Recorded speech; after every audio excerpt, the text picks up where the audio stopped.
Vous n'avez pas besoin de savoir exactement comment on rédige une condition suspensive d'obtention d'urbanisme pour que... Bref, vous n'avez pas besoin de savoir ces choses-là. Bonjour à tous et bienvenue dans cette vidéo dans laquelle je vais vous parler de l'erreur la plus commune et qui freine énormément de débutants ou d'aspirants marchands de biens.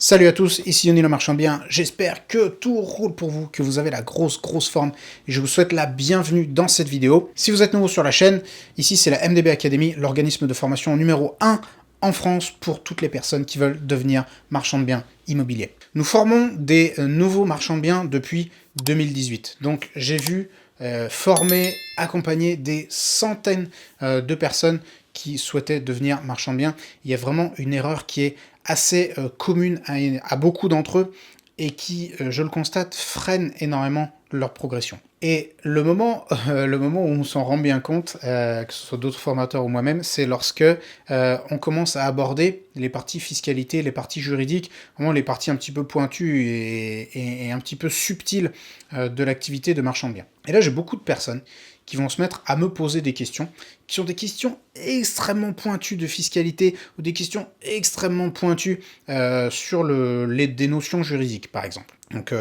par exemple, je peux avoir des questions hyper complexes sur le groupe de la MDB Academy sur Facebook. On a des personnes qui posent des questions incroyablement pointues sur des questions de TVA. Et là, souvent, parce que maintenant j'ai un petit peu l'habitude, je leur dis, mais attends, est-ce que là, tu poses cette question, machin, est-ce que t'es confronté au cas de figure? Ah non, c'est juste pour savoir. Ah, ok. Ou alors j'ai des personnes qui vont me faire des questions sur la datation en paiement.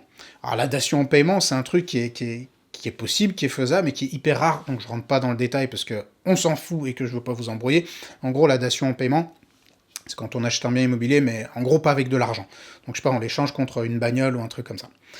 C'est quelque chose qui est hyper rare et c'est quelque chose que probablement vous ne ferez jamais. Alors, je comprends que ça puisse éveiller la curiosité, mais on s'en fout parce que au début, pour lancer une activité de marchand de biens immobiliers, on s'en fout de savoir comment ça fonctionne la datation en paiement. Alors même si c'est intéressant pour la culture G, il y a des choses qui sont quand même plus importantes et plus urgentes à apprendre. De même, lorsqu'on arrive sur la partie juridique, je vois plein de gens qui me demandent « Ah, alors comment on fait pour rédiger une condition suspensive, par exemple une faculté de substitution, comment on fait pour la rédiger ?» Et en fait, c'est une question qui est complètement délirante. Parce que c'est comme si vous vous disiez « Bon, alors là, attention, ma bagnole, elle arrive à 50 000 km, il faut que je lui fasse faire un entretien. Donc ce que je vais faire, c'est que je vais m'inscrire à des cours du soir pour apprendre comment on fait pour démonter tous les filtres, comment on fait pour remplacer le filtre à air, le filtre à particules, le truc, comment on fait pour faire une vidange, et où est-ce que exactement je vais aller retraiter l'huile usagée, et machin et truc. » Alors qu'en fait, ce que vous devez faire, c'est amener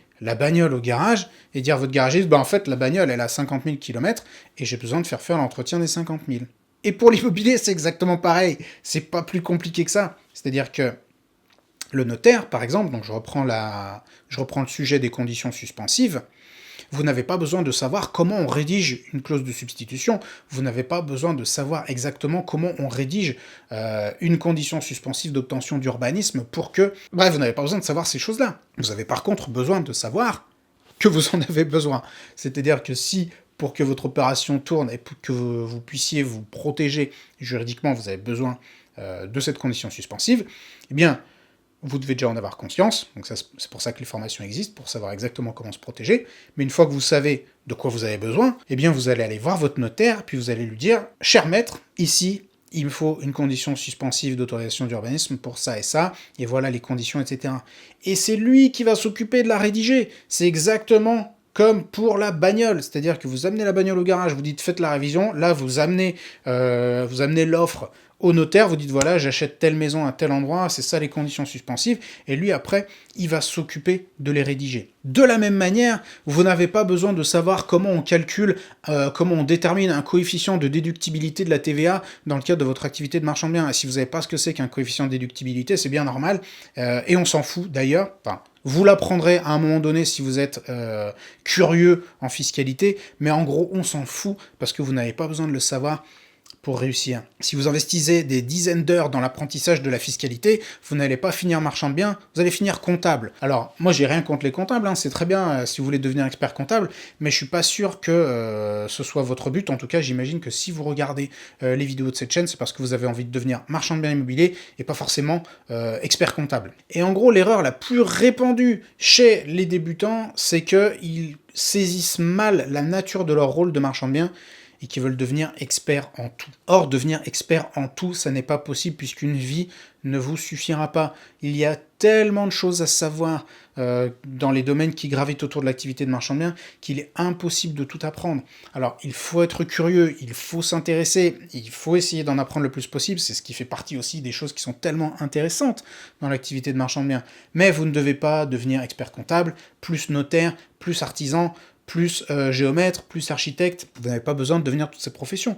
Vous avez besoin de savoir comment elles fonctionnent, et vous avez besoin de savoir ce que vous voulez pour pouvoir le demander à vos interlocuteurs, à vos partenaires et à vos sous-traitants. Votre rôle, c'est d'être la locomotive de cette activité, de tirer les autres wagons.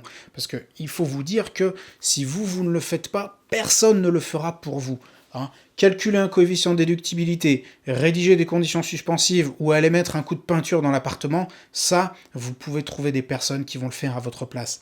En revanche, avoir cette passion, cette énergie, cette envie d'avancer et cette motivation pour tirer en avant cette activité et cette entreprise, il n'y a que vous qui puissiez l'avoir. Là, personne ne peut vous remplacer, vous ne trouverez personne qui se lèvera le matin et qui aura envie de faire avancer votre entreprise à votre place. Donc votre énergie, votre temps et vos efforts, ils doivent être concentrés là-dessus pour tirer en avant cette locomotive que va être votre activité de marchand de biens. Votre activité, elle consiste à chercher des affaires, aller sur le terrain, visiter des biens, essayer de vous représenter ce que vous pourriez faire, lire des règlements de copro, lire des règlements d'urbanisme, voilà, étudier les faisabilités réglementaires, étudier les faisabilités techniques des opérations, faire des calculs de renta, rédiger des offres, rentrer dans des négociations, mener à bien une négociation, aller rencontrer la mairie, aller rencontrer un instructeur, aller rencontrer un architecte des bâtiments de France, pousser en avant cette opération,